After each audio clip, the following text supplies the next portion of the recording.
Bienvenidos al capítulo 11º y último en que trataremos del ocaso del pueblo íbero. Ocaso.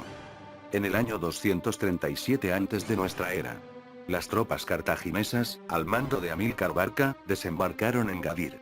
Uno de los motivos principales que lo favorecieron fue por la pérdida de las islas del Mediterráneo occidental que habían dominado, Sicilia, Córcega y Cerdeña, como consecuencia de su derrota en la Primera Guerra Púnica contra los romanos. Aunque también fue destacable en su llegada la intención de hacerse con el control de los abundantes recursos de la zona, entre los que sobresalían las ricas zonas mineras que existían en el sur peninsular. Los cartagineses realizaron una política de control del territorio que les llevó a enfrentamientos con los pueblos del interior del sur de la península ibérica, teniendo constancia de una coalición de estos pueblos, dirigidos primero por Istolacio y a su muerte por Indortes, que se enfrentaron a los invasores hasta ser derrotados. En la conquista por parte de los cartagineses se sucedieron Amílcar, Asdrúbal y por último Aníbal que, con una política más agresiva, consiguió dominar el territorio. Los romanos, que seguían sus movimientos, en un principio habían quedado satisfechos con la explicación cartaginesa de que con su presencia en la península ibérica solo buscaban recursos para poder pagar la deuda de la guerra contraída con ellos por su derrota en la Primera Guerra Púnica y que ascendía a 3.200 talentos, equivalentes a más de 83 toneladas de plata. Pero los romanos acabaron declarando la guerra a los cartagineses tras la toma por parte de Athos y después de un asedio de 8 meses de la ciudad de Sagunto, aliada de Roma. Con este suceso comenzó la Segunda Guerra Púnica. Aníbal emprendió inmediatamente la marcha hacia Roma para abrir allí otro flanco en la guerra, mientras que los ejércitos romanos combatían con los cartagineses en suelo íbero. Finalmente, mientras Aníbal continuaba en la península itálica, será Publio Cornelio Escipión quien, en el año 209 antes de nuestra era, asedia y tome la principal base cartaginesa de la península ibérica, Cuartadast, Cartagena, Murcia, decantando desde ese momento la guerra del lado romano.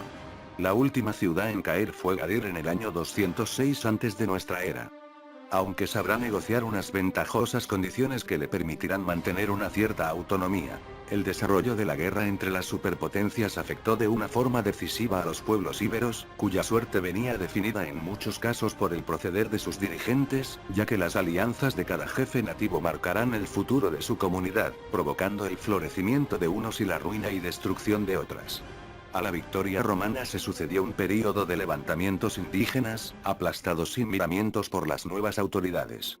Esta política represiva provocó el abandono de numerosos asentamientos íberos y la disolución de las estructuras políticas de gran cantidad de territorios. Después de conquistar Gadir, desde finales del siglo III antes de nuestra era, y durante aproximadamente los siguientes 50 años, la presencia romana en suelo íbero quedó restringida casi en su totalidad a los contingentes militares, mientras que a partir de la segunda mitad del siglo II antes de nuestra era, comenzó un proceso de reorganización del territorio conquistado que originó la fundación o refundación de ciudades, de las que Valencia será el primer ejemplo en el año 138 antes de nuestra era. A esto se unió la llegada de bastante población de origen itálico, la creación de una nueva red de vías de comunicación y la expansión de asentamientos rurales, con la aparición de un modelo de explotación basado en las villas romanas, que eran casas de labor aisladas que formaban centros de explotaciones agrarias. Este proceso de desarticulación del mundo íbero continuará a lo largo del siglo I antes de nuestra era.